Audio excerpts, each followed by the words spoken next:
With Alien Earth finally coming out tonight, the newest show set in the Alien franchise, let's look at the entire Alien timeline and see where the show fits. Prometheus is technically where it would all start. It's a prequel to 1979's Alien and takes place in the years 2089 up to 2093. It explores the origins of the Xenomorph and their creation by the engineers. Of course, humans and all other life in the galaxy was also created by these engineers when they drank their special barbecue sauce. We never see a Xenomorph in Prometheus though, only a proto-version of it called the Deacon, which was created when the squid that came out of Dr. Shaw impregnated an engineer. You know? Alien Covenant, the next prequel, takes place in 2104, 16 years before Alien Earth. Stay with me. This is a movie about people from Earth trying to colonize another planet, but the ship gets damaged in space, so Captain Dr. Manhattan opts to land on another nearby planet that looks even better than the one they were going to. It turns out it's not, though, because David, the synthetic human from Prometheus, has been there for about 10 years, and he brought that special barbecue sauce,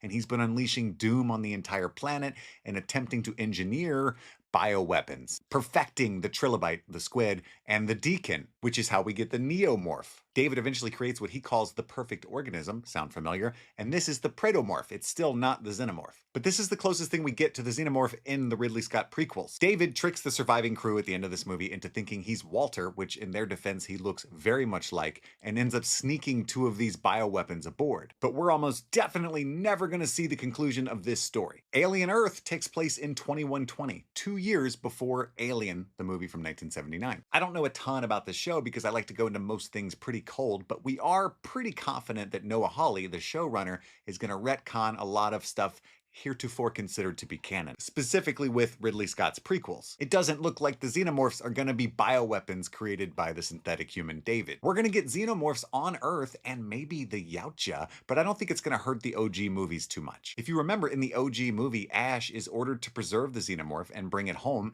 by way of Special Order 937. At least it wasn't Order 66. So maybe it makes sense that Weyland-Yutani would already know somewhat what the Xenomorph is. We'll wait and see. Watch the show before you get angry. So anyway, after Alien Earth is the original Alien movie taking place in 2122. Hey, that's a ship that was piloted by an engineer where they found the Ovomorphs. Then Alien Romulus, which takes place in 2142. In this movie, Weyland-Yutani has been scouring deep space to find the Xenomorph that Ripley ejected from the Nostromo, and they find it. Now, it was a bad idea.